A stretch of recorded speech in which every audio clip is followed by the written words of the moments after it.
Bonjour à tous, merci encore de votre fidélité. Très heureux de vous retrouver pour ce tout nouveau numéro de School TV, le MAG, une demi-heure sur la scolarité des enfants, des initiatives sur le plan local et national, toujours avec Alix Nguyen. Salut Alix. Salut. Tout va bien? Tout va très bien. Allez, on part. C'est parti, le sommaire de cette émission de direction. Les Yvelines cette fois-ci, et plus précisément du côté de Villepreux. Comment favoriser la réussite scolaire là-bas? Quel projet éducatif? Quelle continuité? Élément de réponse avec Monsieur le maire dans un instant. Et dans cette équation, quelle place pour la citoyenneté? Comment mettre dans la boucle les parents? Comment penser cette coéducation? Comment la rendre plus efficace?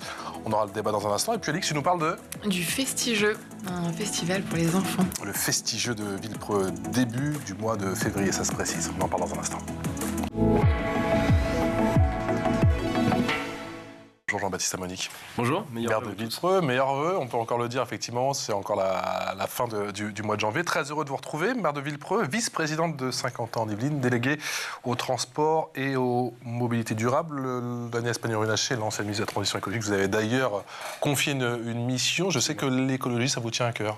Oui, absolument, l'écologie et surtout en cette année 2023 où on a connu une crise énergétique majeure, évidemment toute la thématique liée aux énergies renouvelables. Ouais. On l'a vu aussi avec les débats lors de la COP, alors à Dubaï, où cette question-là était évidemment très présente. On déploie d'ailleurs un certain nombre de projets sur 2024-2025 à Villepreux. D'accord. Mais quel type de projet? On va essayer d'aller sur de la géothermie. On va aussi introduire évidemment des pompes à chaleur dans certains bâtiments. Donc on avance avec l'ensemble de nos partenaires. Mais plus qu'une simple thématique ou une priorité, je crois aujourd'hui que c'est un combat vital qu'il nous faut mener.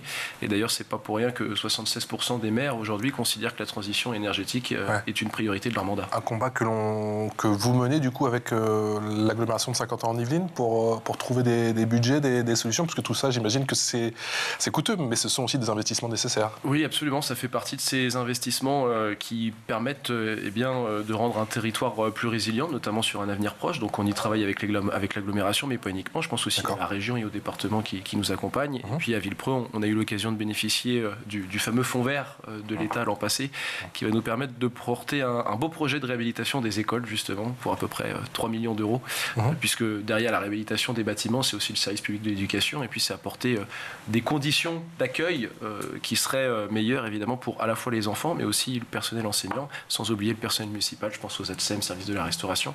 Donc une priorité pour nous aussi en cette année 2024. Combien d'habitants à Villepreux et combien d'élèves? Alors Villepreux, c'est à côté de, pas loin de Saint-Cyr l'école, à côté de, ça touche Saint-Nom-la-Bretèche, on n'est pas loin de Poissy dans les Yvelines. On est dans l'agglomération de 50 ans en Yvelines. Ouais. C'est bien vert chez vous, j'ai vu. Et c'est bien vert, on a 75% du territoire qui est naturel, boisé ou agricole, et on est d'ailleurs sur la plaine de Versailles, on voit le château de Versailles. Donc un territoire très naturel, ville à la campagne. On arrive progressivement à 12 000 habitants, néanmoins on est quand même une ville en croissance. D'ailleurs il y a un classement qui est sorti parmi les villes des Yvelines où on se classe parmi la 17e ville la plus attractive.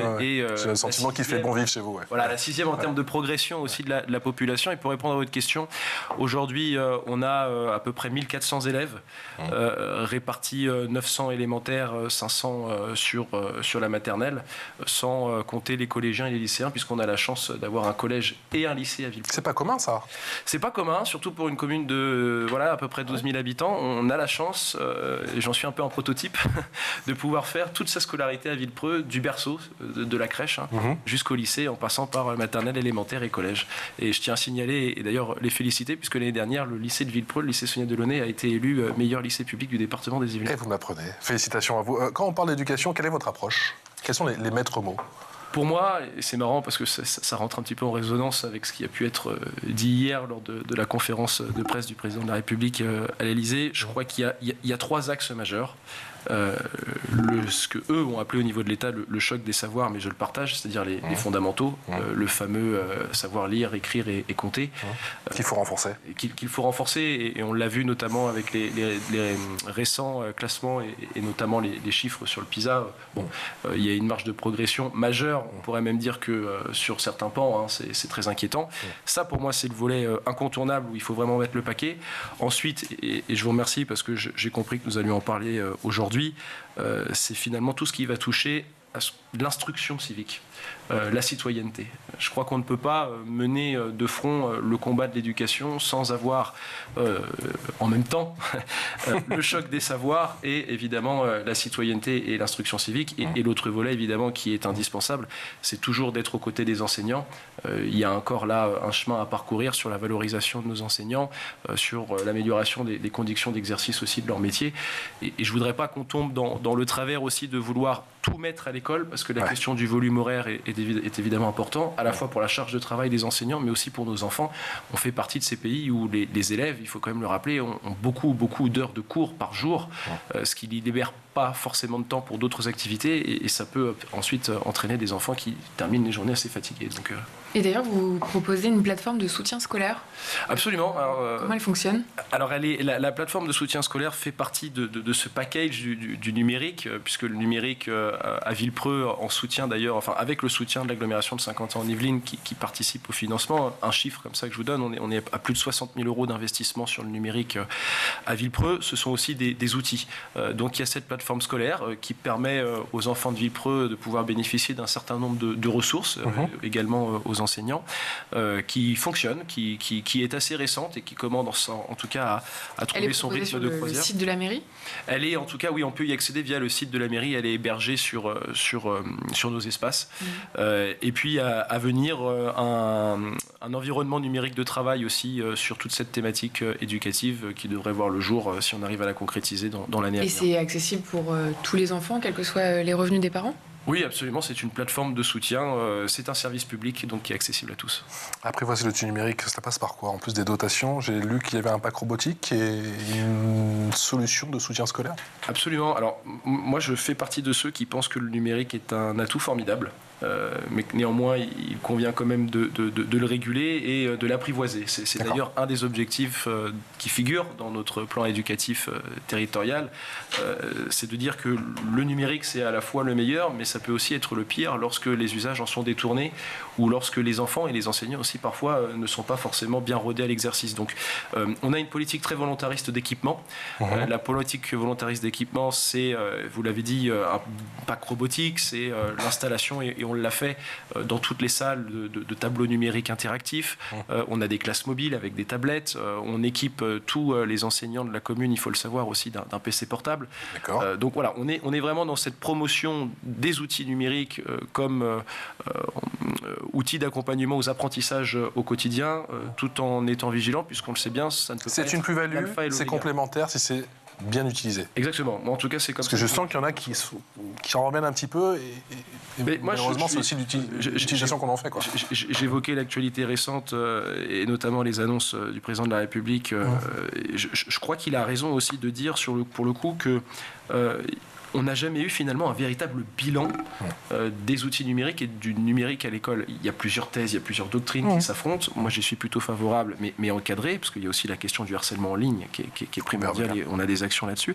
Mais il faudrait qu'on puisse se poser avec une véritable expertise. Donc, c'est ce qui a été annoncé, ce qui nous permettrait, nous, ensuite, responsables publics, notamment dans les collectivités, de pouvoir prendre des décisions éclairées de données évidemment fiables. Et c'est vrai que je crois qu'on manque de recul aujourd'hui sur finalement l'impact positif ou négatif de la place des écrans dans nos écoles. Et dans les établissements à Villepreux, comment vous faites aujourd'hui en tout cas avec les moyens que vous avez pour encadrer le numérique? Alors déjà, il y a ce qui est de la compétence de la commune et ce qui relève ensuite de la compétence de l'éducation nationale et notamment aussi de nos partenaires financeurs qui sont présents sur ce sujet. Nous, on équipe. Après, la formation, la pédagogie, la sensibilisation aux outils, c'est plus notre rôle. Et c'est là où parfois le bas blesse, c'est-à-dire qu'on se rend compte que on est un certain nombre de collectivités très volontaristes sur le sujet, parfois à aller presque trop vite, et des enseignants qui nous disent mais attendez parce que finalement on n'est pas prêt, on n'a pas eu la possibilité de suivre les formations que propose l'éducation nationale, et ça c'est une véritable problématique. Et on avait nous avec un certain nombre de collègues interpellé à la fois la rectrice, le DAZEN à l'époque, l'époque, en lui disant il faut que vous trouviez les moyens de pouvoir accompagner à la formation les enseignants pour qu'ils puissent se servir de ces outils au mieux. Et puis on essaye surtout d'harmoniser les demandes, parce que d'une école à une autre, d'un enseignant à un autre, on a parfois des demandes d'application, des demandes de nouveaux outils, et on ne peut pas, nous, dans notre politique de développement du numérique, d'achat également, faire du sur-mesure. Il faut quand même qu'on ait un package qui puisse être accepté et appliqué par tous dans toutes nos écoles. Donc c'est beaucoup de dialogue, beaucoup de travail. Et je remercie d'ailleurs Elisabeth Martin-Châtenay, qui est mon adjointe à la vie scolaire et périscolaire, qui fait un travail remarquable là-dessus, sans oublier le rôle des parents d'élèves, qui sont aussi très, très importants. Justement, comment les met dans la boucle les parents d'élèves? Comment on co-construit, comment on co-éduque aujourd'hui en 2024 en France, dans une ville comme Villepreux? Alors moi, j'aime à parler de communauté éducative locale, et on ne fait rien sans nos partenaires, notamment quand on discute aussi, évidemment, les budgets, c'est l'actualité du moment. On discute avec les directeurs, les projets aussi éducatifs de chaque établissement. Alors évidemment, il y a les conseils d'école, mais on sait que les conseils d'école, souvent, quand on est élu, c'est le moment où tout le monde arrive un petit peu avec sa liste de courses, donc on essaye de s'extraire de ces moments-là pour porter des projets. Ouais. On a un comité qui permet de façon informelle de réunir des représentants de cette communauté éducative, notamment les parents d'élèves avec lesquels on travaille bien, et ça nous permet de sortir des projets qui sont concertés. Et encore une fois, je pense que c'est essentiel de le faire comme ça, parce que moi je crois beaucoup à la concertation. C'est-à-dire que le partage de responsabilités se fait naturellement? Oui, il faut en tout cas parvenir à cela, et je pense que pour le moment on ne le fait pas trop mal. Et puis c'est aussi des moments où on peut confronter les visions, confronter les points de vue. C'est important de pouvoir débattre sur ces sujets-là. Le numérique, évidemment, est un sujet de débat. Vous allez pouvoir vous retrouver autour de la table lors de ces moments d'échange avec des parents d'élèves qui peuvent être radicalement opposés au numérique. Donc c'est comme tout, c'est une affaire de compromis, de recherche de consensus, de négociation. Mais en tout cas, tout le monde partage cette volonté et ce souhait de faire progresser la ville éducative à Villepreux. Et justement, tout à l'heure, vous évoquiez le cyberharcèlement. Est-ce que la municipalité met des choses en place pour lutter contre le harcèlement? Oui, absolument. Et on le fait là aussi en partenariat avec l'ensemble des acteurs. On a, en fin d'année 2023, organisé, c'était la deuxième depuis notre arrivée aux responsabilités en 2020, une conférence qui a vocation évidemment à informer et à sensibiliser sur les dangers et comment on détecte les premiers risques liés au cyberharcèlement, puisqu'on le sait très bien, le harcèlement scolaire aujourd'hui, il n'est pas juste dans la cour d'école ou en classe, il dépasse les murs et les enceintes des établissements. Et c'est 24 heures sur 24. C'est 24 heures sur 24. Les réseaux sociaux n'aident pas, et c'est là où je crois qu'il y a un gros travail, et ça a été amorcé notamment par Jean-Noël Barrot, qui est ministre dans les Yvelines sur la transition numérique, qui s'est aussi emparé de ce sujet-là à l'époque avec Gabriel Attal, et donc on essaye aussi, nous, élus locaux, de porter le projet. On a organisé cette conférence, on a fait venir un professionnel, et je crois, et notamment aussi la police nationale.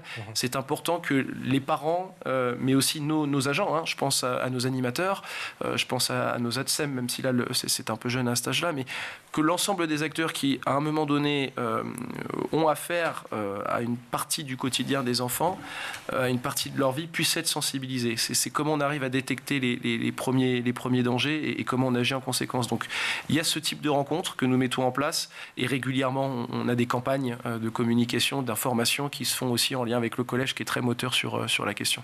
Comment on peut promouvoir aujourd'hui à Villepreux l'engagement citoyen? Je sais que ça vous tient à cœur. Ça me tient à cœur, et merci de me donner la possibilité de l'exprimer. On sort là de l'année 2023 où l'engagement civique et citoyen a été notre grande cause communale. D'ailleurs, la grande cause communale pour l'année 2024 sera le sport, puisque nous sommes en année olympique. Et on veut évidemment porter un grand nombre de projets, notamment avec les enfants, mais pas uniquement. Et 2023, sur cette année de l'engagement, ce que je vous disais en début d'émission, pour nous, c'était le moyen d'avancer sur ce qui est, à mon sens, le deuxième pilier fondamental pour une politique éducative réussie, c'est l'instruction civique et la citoyenneté. Et donc là, on a mis en place un grand nombre de projets l'année passée. On a créé un conseil municipal junior qui est différent. Pour nous, l'approche est différente du conseil municipal des enfants, qui est souvent une tranche d'âge un peu plus jeune. On vous a sorti quelques clichés. Oui, ils sont là. Ils sont là. Ils portent fièrement l'écharpe. J'ai fait mes vœux avec l'équipe municipale au Villepreusien le week-end dernier et ils nous ont fait le plaisir d'être avec nous sur scène et je voulais absolument les mettre à l'honneur. Et donc, si vous voulez, ce conseil municipal junior, on est sur tranche d'âge CM2 6e et finalement, on se rend compte que c'est sur cette tranche d'âge-là qu'on peut porter des projets très intéressants. Ils ont voulu, et ils le font encore, ils ont travaillé sur le développement durable, sur les solidarités et puis en cette année olympique, ils vont travailler sur le sport.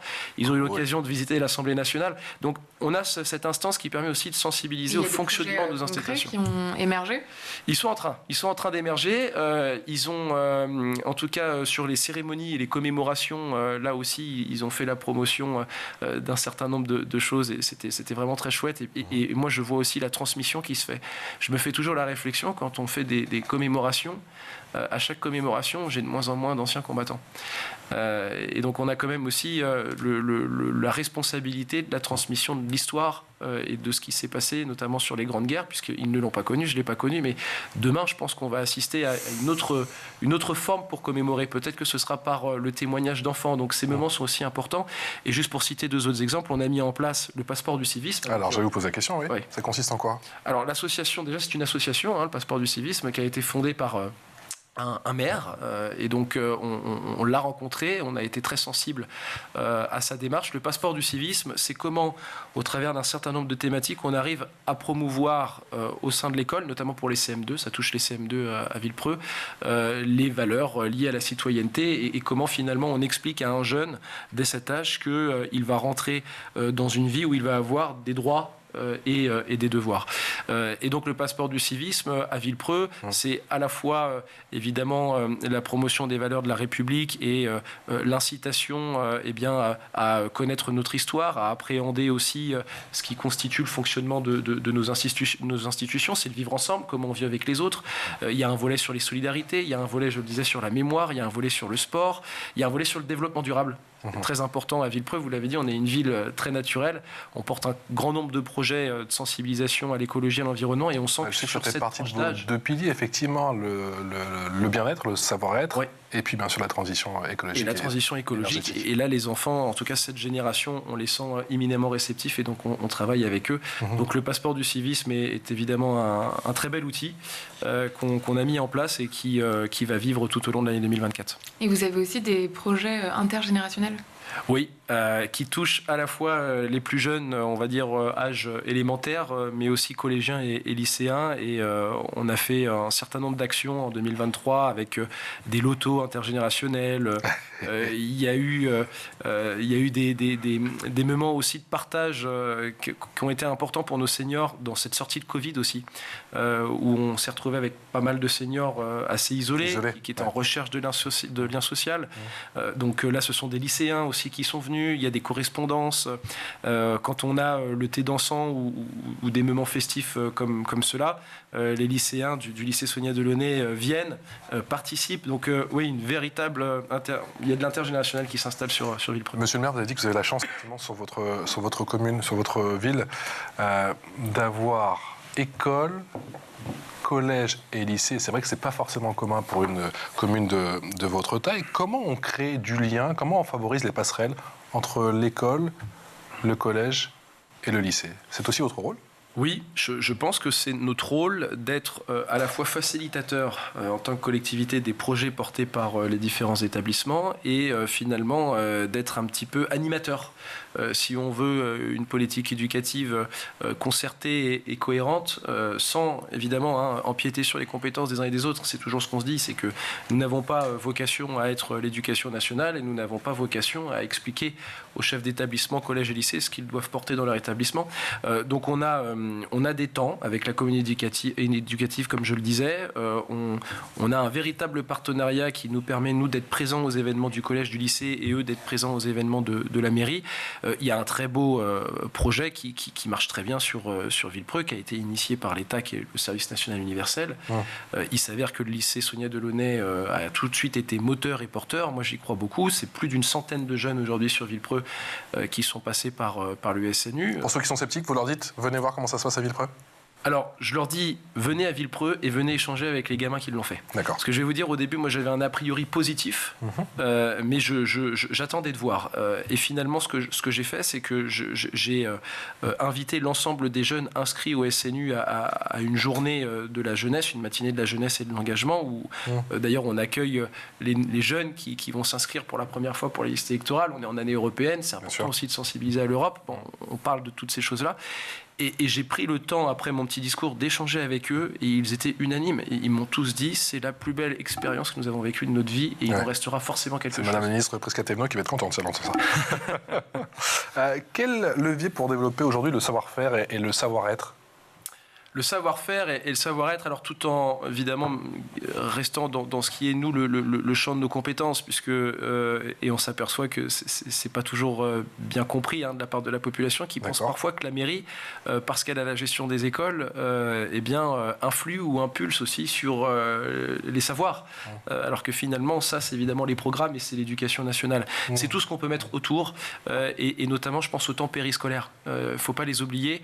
On a eu aussi la chance de porter en 2022 où notre grande cause communale était celle de l'inclusion du handicap. Et là, ça participe au bien vivre et au savoir vivre, notamment au savoir vivre ensemble, de porter des projets qui ont favorisé l'inclusion des enfants atteints d'un handicap, donc sur les temps périscolaires, que ce soit la restauration, que ce soit aussi avec les animateurs où on a formé nos animateurs, on a des spécialistes, des éducateurs qui viennent de temps à autre, on a dû recruter, on a aussi acheté des nouveaux outils avec aussi du mobilier. On a un très beau programme, Les Atypiques, qui était porté par une association. Le mot est assez sympa d'ailleurs, Les Atypiques, qui a été lauréat de notre budget participatif et qui vient apporter là aussi des solutions pour les enfants en situation de handicap. Je le mentionne parce que ils sont trop souvent oubliés. Vous avez raison. Et il est vrai qu'il y a des débats, on l'a vu récemment sur des textes à l'Assemblée nationale, sur cette inclusion. Est-ce qu'on est arrivé finalement à la limite de l'inclusion ? Est-ce qu'il faudrait des structures spécialisées pour ces enfants ? Moi, je crois qu'il y a quand même encore ce combat à mener, d'essayer de les garder dans le périmètre de l'école actuelle. C'est l'heure de la loupe, et la loupe, c'est avec Alix. Alix qui nous parle aujourd'hui d'un festival Made in Villepreux. Et oui, j'ai nommé le Festigeux. 2000 m² d'espace dédié aux jeux et à la découverte. La 8e édition s'est tenue en novembre dernier. La suivante aura lieu les 3 et 4 février prochains. Le rendez-vous vous est proposé par la ville de Villepreux et l'association La Croisée des Mondes, une association dont l'ambition est de faire découvrir le jeu sous toutes ses formes via des événements tels que le Festigeux. Donc, pendant 2 jours et gratuitement, les enfants ont l'opportunité de s'initier à divers jeux, plateaux, rôles, vidéos, animations, tournois et même des espaces dédiés pour les tout petits avec jeux sur tatami, châteaux gonflables et constructions sont au programme. En novembre, lors de la dernière édition, un tournoi du jeu Happy City a été organisé. Donc pour la faire courte, les joueurs doivent construire le paradis urbain ultime en optimisant leurs revenus et en créant une ville plus séduisante que celle de leurs adversaires. Une expérience animée par l'association Le Tourbillon.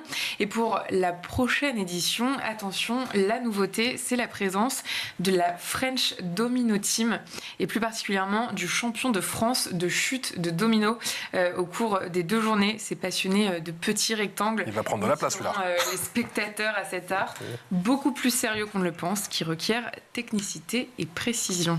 Vous êtes parti pour mouiller le maillot ou pas, monsieur le maire ? Encore mouiller le maillot ? Oui. Cette année encore ? Oui, alors j'avais surpris les gamins parce que j'ai quelques restes à FIFA. Ah bah voilà. Quand on a fait le tournoi de FIFA, parce qu'il y a du jeu vidéo, vous l'avez dit, il y a aussi les jeux de plateau. Et d'ailleurs, on l'a vu, qui ont connu un regain massif avec le confinement au moment du Covid.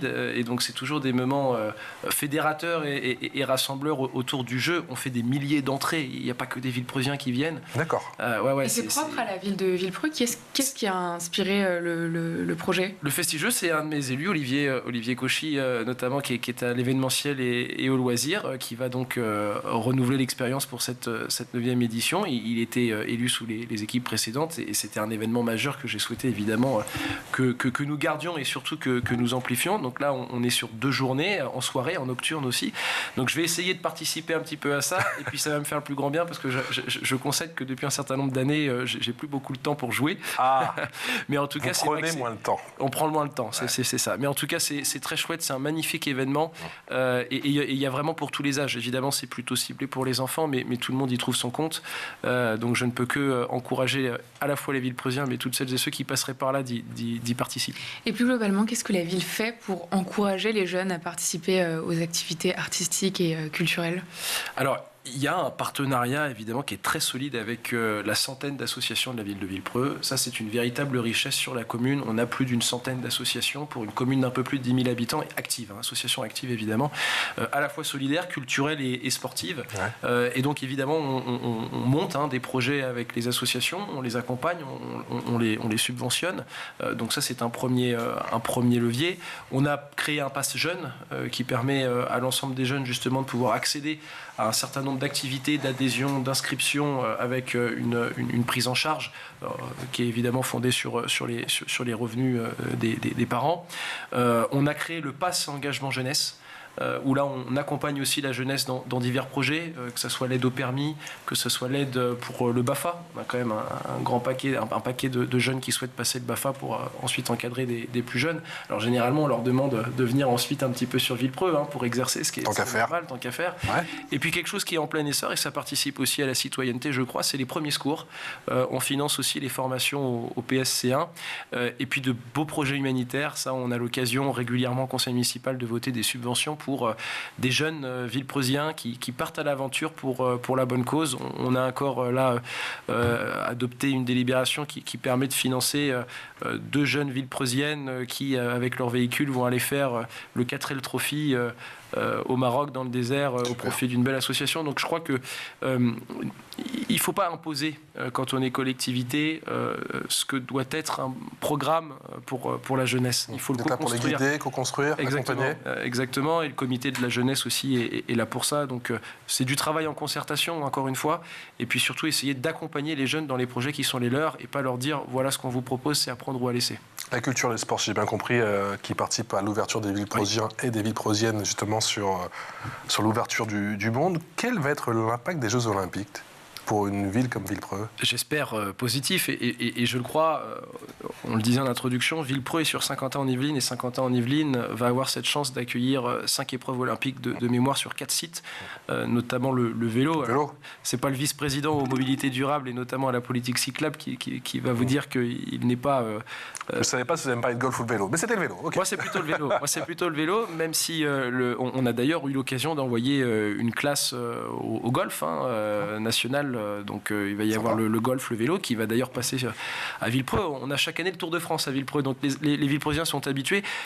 Nous, on veut, si vous voulez, capitaliser sur cette année olympique pour promouvoir un certain nombre d'événements d'animation auprès des enfants, notamment sur des temps périscolaires, mais aussi avec l'éducation nationale. Il va y avoir des Olympiades. Vous avez cité le tourbillon tout à l'heure pour le Festigeux. Le tourbillon d'ailleurs est subventionné par l'agglomération sur un très beau projet d'Olympiade des bébés. Je trouve ça formidable. Je sais pas. Donc dès le plus jeune âge, on va là-dessus. Et puis pour nous, la commune, mais au-delà. Ça va par quoi Comment? Ça ressemble à quoi une Olympiade? Ils sont en train de monter le projet. Pour l'instant, je peux pas trop vous en dire. On veut bien. Dès que vous êtes au courant, on veut bien. Mais on le dira parce que visuellement, je pense que ça peut être sympa. Moi, j'imagine les bébés évians, quoi. Ouais, c'est ça. Tout de suite, je me dis. Peut-être. Mais en tout cas, ça montre que de la petite enfance jusqu'à l'adolescence et après, on va se mobiliser. Et pour moi, le sport, si vous voulez, d'abord, il y a un enjeu de santé publique. L'activité physique y participe grandement. Et puis, on parlait d'événements comme le Festigeux qui sont fédérateurs, qui sont rassembleurs. Les Jeux Olympiques en France, à Paris, à Saint-Quentin et donc un petit peu aussi à Villepreux. C'est une chance exceptionnelle qu'on va vivre une fois dans notre vie. Donc, si on peut profiter de cette année pour promouvoir le sport, et c'est pour ça qu'on en fait une grande cause communale, et toujours mettre un peu plus de sport à l'école, c'est important. Je voudrais juste citer très rapidement 2 projets que nous avons mis en place. Prenez le temps, monsieur, prenez le temps. Très bien. On a une école municipale des sports.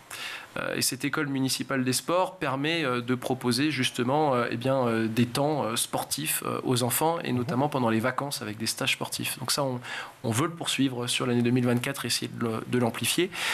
Et on a aussi un dispositif depuis 2022 qui est le dispositif sport-école. Donc là, c'est un partenariat entre l'éducation nationale, la commune, mais aussi des associations sportives. On a notamment la gym, le tir à l'arc, le tennis de table et d'autres, sur plusieurs niveaux en élémentaire.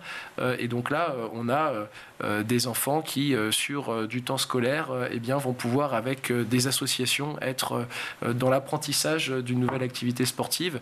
Et donc ça, c'est chouette. C'est l'ensemble des acteurs locaux qui se mobilisent sur cette réussite éducative sous l'angle sportif. Donc voilà, des projets qu'on souhaite là aussi renforcer sur 2024. On sait que c'est pas toujours facile d'être maire, effectivement. C'est un quotidien assez mouvementé, parfois même tourmenté, mais on sent que vous prenez beaucoup de plaisir avec votre casquette de maire. Ça fait vraiment plaisir de vous avoir ce matin sur le plateau de School TV Le Mag pour nous parler de votre très belle ville, très belle commune de Villepreux. Merci beaucoup, Jean-Baptiste Amonique, maire de Villepreux, vice-président, 50 ans en Yvelines, délégué au transport, on l'a bien compris, aux mobilités durables. On vous souhaite une excellente année 2024 encore une fois. Alix, on se retrouve demain. À demain.